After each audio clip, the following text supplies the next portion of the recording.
Unahin natin itong panic mode ni Sara Duterte, especially sa magiging testimonya ni Madriaga. Tapos biglang nilabas, guys. Ito no, actually kahapon pa to ko yung sa araw pa. Happy birthdays, Ram Madriaga. Itong video na to, Diyos ko Lord. Sige, pasok sa Bad. Nako po. Sigurado din naman sila makakatulog nito. At syempre, shoutout sa mga bagong pasok. Huwag kalimutan mag-like and subscribe. Shoutout sa ating mga team replay dyan. Buenas noches, damas y caballeros. Tuliro at nasa panic mode na Tuliro. si Vice President Sara Duterte dito sa posibilidad na si Ramil Madriaga na tinatawag niyang Sir Rams. Sir Rams, ha? Ang BP tinatawag ang taong hindi niya kilala, Sir Rams. Hindi nga daw niya kilala Sir Rams. So, kumakalat ang video ngayon. Yes, kung saan birthday greetings. Greet siya, nagbigay siya ng nag-record siya ng video message kay Ramil Madriaga na tinawag niya na Sir Rams. Kaya no wonder nasa panic mode na siya. Hindi na niya alam kung anong gagawin kasi Sir Bad, hindi lang yun. May nilabas ulit itong si Pebbles Talikera. Video call nilang apat. Si Ram Madriaga, Sara Duterte, Jinggoy Estrada kasama sa video call. At walang iba kundi si Pugante Roque. Apat. Biro nyo may group chat sila, Sir Leonardo. O, nag-video call pa. Wala na. Diyos ko Lord. I'm sure ngayon pa lang ikinalat itong grupo ni Ramil Madriaga itong video greeting niya. And I'm sure there's more. Marami na talaga. tayo nagkita na mga kasama sila, yung nagkwan siya, swear in as Vice President, may mga video na yung volunteer campaign organization group ni Madriaga, sinalubong siya somewhere in the Visayas at marami pa. So marami pa yung lalabas. So puntahan muna natin itong video na nagba-viral na ngayon at chinek naman ito ng staff natin kahit hindi sila gaano magaling sa online. At wala naman sila nakikita na parang splice o peke itong video na ito. Panoorin nyo. Labanan ngayon ang mga video. I wish you good health and happiness. Happy birthday, Sir Ram. I wish you good health and happiness. Happy birthday, Sir Happy Ram. birthday. I wish you good health and happiness. Happy birthday, Sir Ram. I wish you good health and happiness. Happy birthday, Sir Ram. I wish you good health and happiness. Yan. Kaya pala takot na takot siya. Kasi sir pala.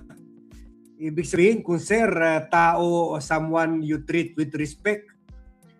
At syempre, it goes to show na marami talaga siguro alam itong si Sir Rams kay Sara Duterte. Kaya no wonder, today, naglabas siya ng statement condemning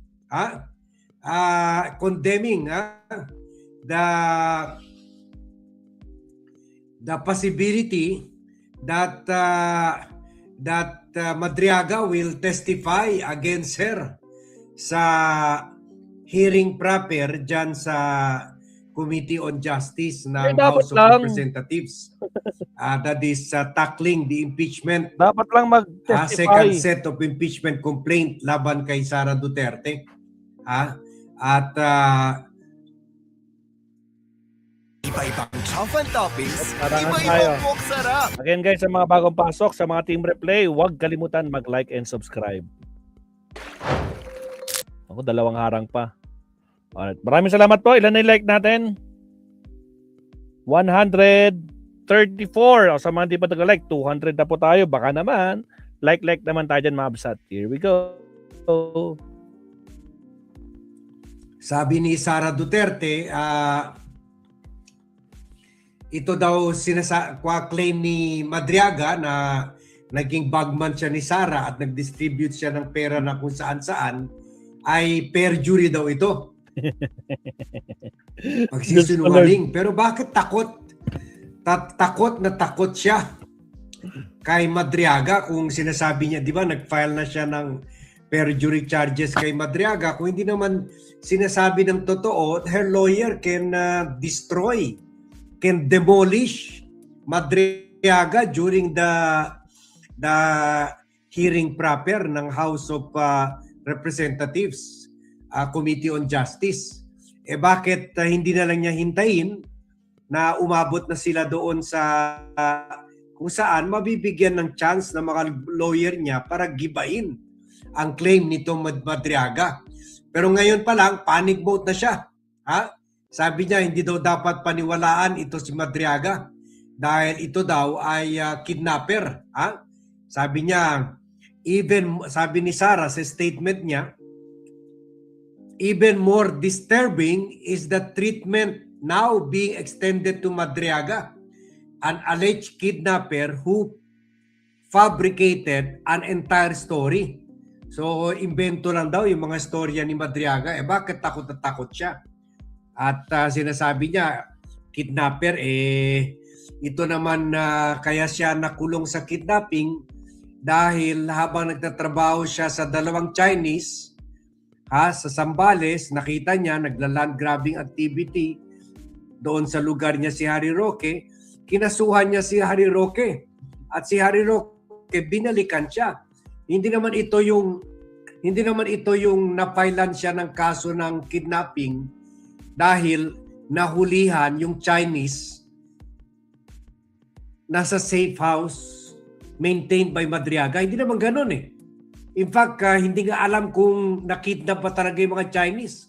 Basta lumantad na lang sila sa korte at sinabi na kinidnap sila. Basta nag-file na lang sila ng complaint of kidnapping. Kahit wala namang gaanong prueba, ang nag-lawyer sa kanila ay si Harry Roque mismo. So, mga pogo operator yun. It looks like kaya nagkontsaba lang sila. Kumbaga, ang tunay na nag-imbento sa kaso ni Madriaga ay itong si Harry Roque. Si Harry Roque. Na ngayon ay wanted na. At tinututulan rin ni Sara Duterte yung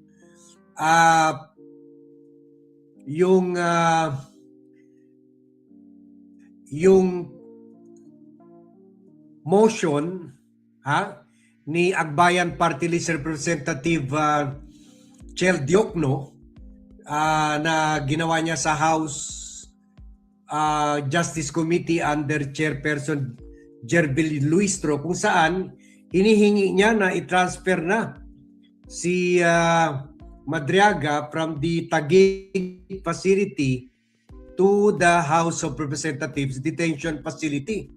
Kasi delikado daw ang buhay niya. O dito rin na ino-oppose ito ni Sara Duterte. Sabi niya, the request that Madriaga be given a special treatment in the House of Representatives is a great insult to the minor victim who was traumatized by his criminal acts. Minor daw kasi may anak yung mga Chinese, pero hindi naman na-prove na kidnapping talaga yun, kundi invento lang yun. Invento lang yun ni Harry Roque. So, yan. Kwan talaga, kwan lang talaga, ngayon, parang kwan lang talaga ito ni Sara, desperate move na naman ni Sara Duterte na tinutulan niya lahat ng mga ito. At dito nagpapakita na takot sa kay Madriaga. So ang dami siguro talaga alam ni Madriaga na hindi pa nilalabas ngayon at ilalabas na lang during the trial proper. Oy, thank you Maria Santos for supporting independent blogging and also supporting the VAT team. Ha? At sabi rin ni Sara, yun daw, yung investigation sa kanya ay parang persecution. So ngayon, at least, nararamdaman na niya yung pait na yung kagaya yung ginawa nila ni former senator and now mamamayang liberal party list representative Leila de Lima, kung saan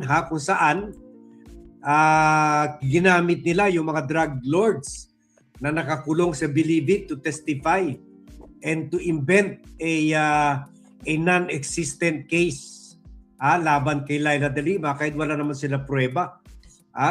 Pero ito may prueba. Tingnan nyo yan video na yan, Sir Kwan. Sir Bad.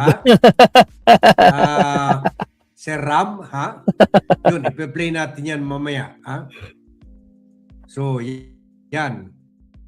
Kaya tama ito, tama itong move ni Diokno na muntik na garger ito. May attempt na sa buhay ni Madriaga. So, the more reason na dapat alisin na yan siya sa kulungan dyan sa Taguig detention facility at ilagay dyan sa Kongreso. Anyway, parating na rin yung hearing. Yun. Okay. At yan po ang latest dito sa issue na ito. And habang papunta na tayo sa hearing, we will be giving you more issues of the day. Especially dito related sa impeachment trial. And before we end, we would just like to play again itong video ni Sara, greeting Madriaga on his birthday. And at 9 o'clock or 8:30 siguro, o 8:45 pala tonight, kung curious kayo kung saan nakatira si VAT sa bundok ng Rizal but overlooking Metro Manila, meron tayo ginawang pre-recorded vlog. You don't know what an AI work management platform is? Okay, let me tell you. Again, sa mga bagong pasok, huwag kalimutan mag-like and subscribe. Salamat mga kakabsat. Kung saan tinetesting pa rin at pinapamiliarize natin itong bagong camera natin. You can watch that at 8:45 tonight. Okay? And tomorrow morning, meron tayo at 7 o'clock, umaga, meron tayo vlog about in-expose natin kung ano ba talagang agenda ng mga DDS at ang China. Bakit pinupush nila itong alleged expose ng 18 fake Marines. So that tomorrow at 7 o'clock. So before we end, ito muna, play natin ulit ito. Na close talaga sila. At mataas ang respeto ni Sara kay Sir Rams.